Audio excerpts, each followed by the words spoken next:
Jumpa kembali bersama Agri Fanani Channel.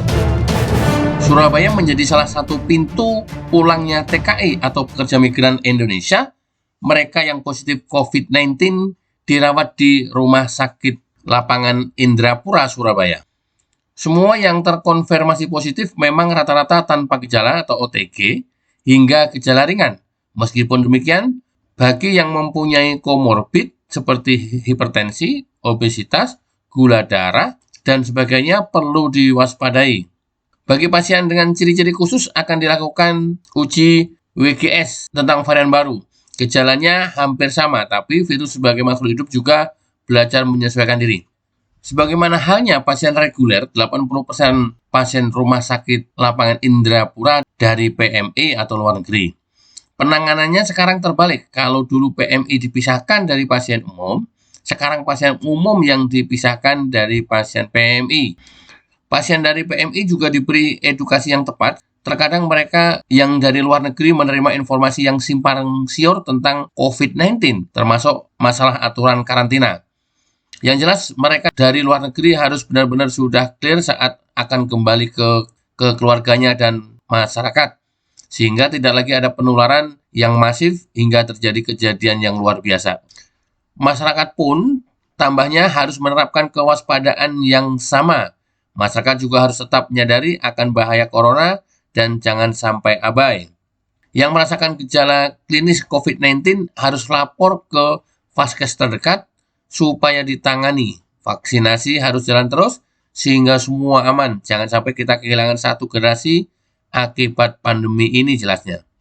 Sementara penanggung jawab Rumah Sakit Lapangan Indrapura, Surabaya, Laksamana Pertama Dr. Ahmad Samsul Hadi MARS menambahkan, selain merawat pasien COVID-19 14 hari, juga tetap memonitoring hingga pasien benar-benar sembuh. Semua dipantau dan dicermati. Untuk yang city value-nya masih rendah, ditunda dulu kepulangannya.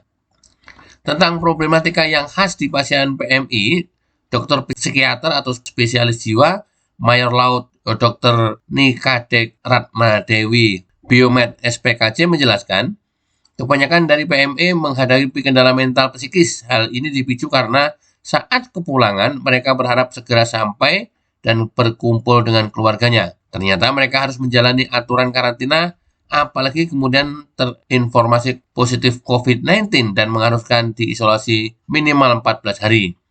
Juga mereka yang dirawat ternyata setelah 14 hari masih ada yang positif. Itu juga yang menambah beban psikis mereka.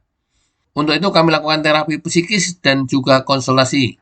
Langkah psikoterapi kami berikan yang mengalami psikis berat, kami bantu dengan berikan tambahan farmakologi.